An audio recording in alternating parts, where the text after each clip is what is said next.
This video and all other videos on this channel are for entertainment purposes only. The content of this video and all other videos on this channel are the opinions of the creator only and do not constitute legal, trading, investment, or financial advice of any kind. Investing carries a high level of risk and the majority of retail clients lose money. Do not invest any capital unless you understand the risks and you are prepared to lose it all. Alright, hello and welcome to Camel Finance. I'm your boy Camel, and I'll be honest, I'm winding down for Christmas. So today is probably going to be quite a short episode. The UK's GDP just came in at 0%.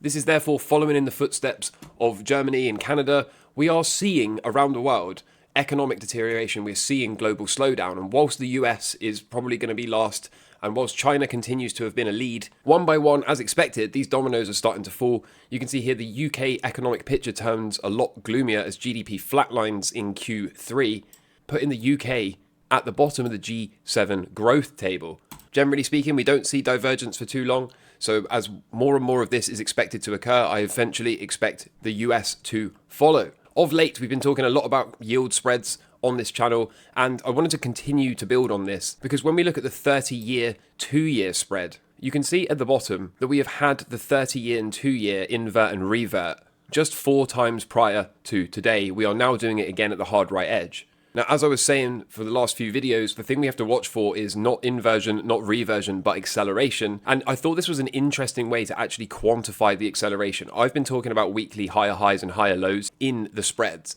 But in the middle here, we've got RSI in this plane.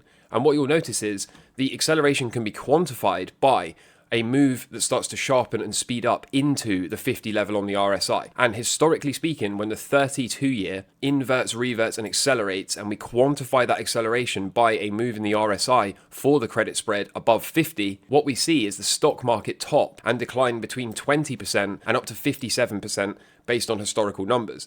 Now, at the hard right edge, we have the inversion, reversion, and now looking for that acceleration. We are not quite at the 50 on the RSI yet, but for those of you that keep asking me how to quantify it, maybe that is your metric to watch. And of course, if this acceleration is to occur, if it is to be observed, then it seems only reasonable to me at least to expect this thing to come tumbling down very, very rapidly. So as ever, okay, this RSI can trade sideways or down, okay, and it can do that indefinitely. This yield curve can invert and revert like it has, and then flag sideways indefinitely. It could even invert once more. And none of this would constitute a recession signal.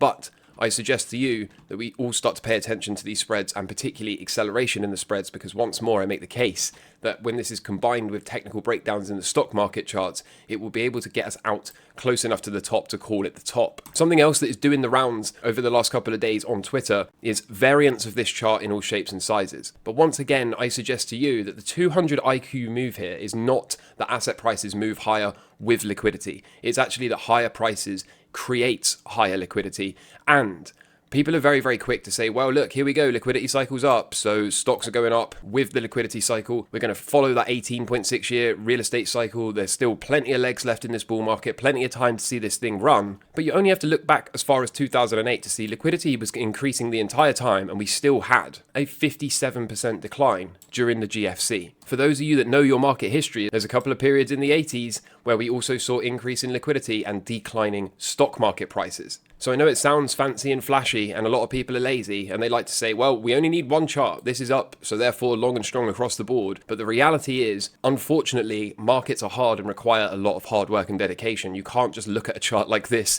and say, well, there we go. We know exactly what's going to happen for the next couple of years. And again, we can kind of see more and more subtle hints of this everywhere we look. Reverse repo is now drained, and the Fed balance sheet is back at July 2020 levels. So again, all these narratives of Trump's going to print, printer's going to go burr, the debt's really high, there's no other way, they have to print money. That's all true ultra long term, right? That's all true. By the time we get into 2026, I expect to see printing mid to late 2026. But we are still performing QT at the moment. So this whole idea that liquidity is up and they're just going to switch the printers on and Trump won't allow a recession or Trump can't afford a recession, all of this stuff is just total narrative. It's total nonsense. We are still performing balance sheet runoff. And the question I think you should ask yourself, if you're in this camp of people that says they're going to print, is you tell me why this chart in a year's time won't look like this.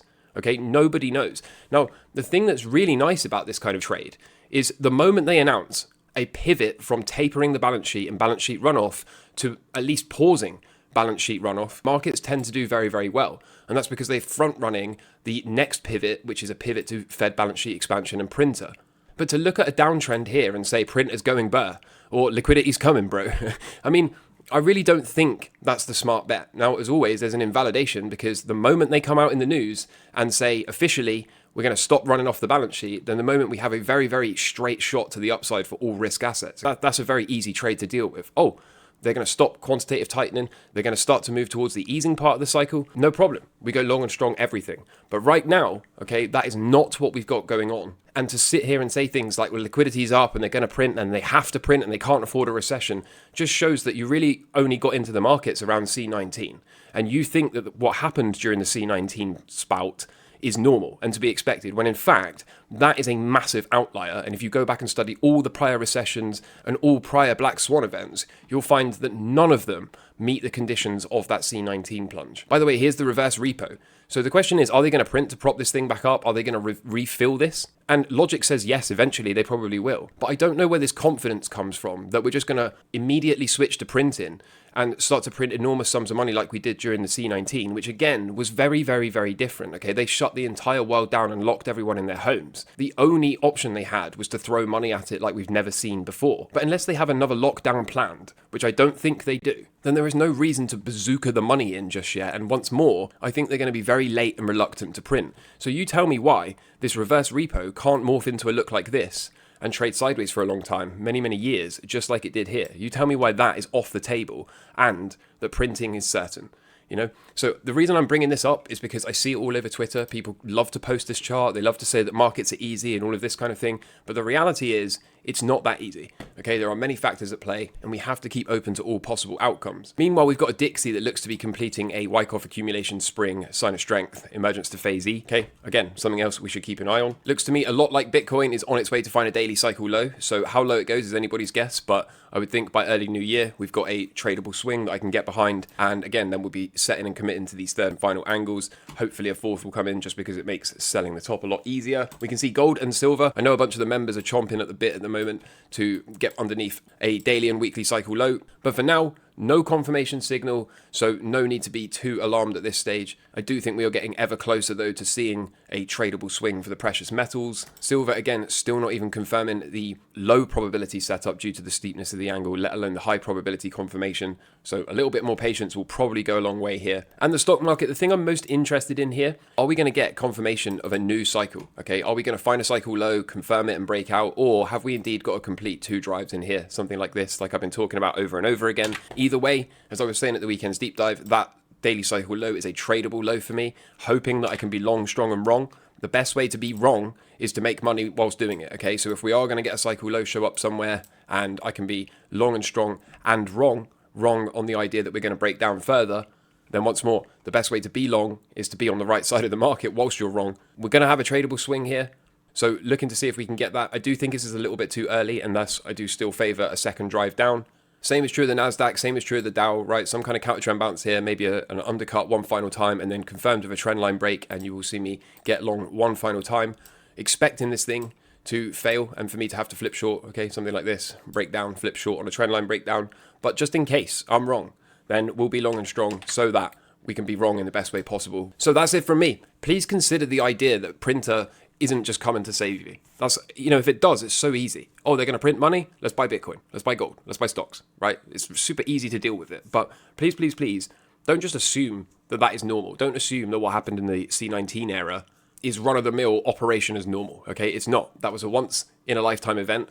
Is that possibly going to repeat in the future? Yeah, maybe. That's certainly on the table. But I don't think they're going to be in any hurry to do it. I don't think you can count on the new president to step in and say, okay, bazooka the money, save everything. And whilst that might be nice to pump our Bitcoin bags or our stock portfolios or whatever, just remember the net effect is very, very, very negative. Most people cannot survive another round of inflation that goes to 20, 30, 40%. So just keep that in mind, right? Anyway, I'm your boy Camel. I hope you're doing well. I hope you have a fantastic holiday period. And until next time, cheers. Bye. Camel Finance, he's the man to see. Rocking the markets with his contrarian spree.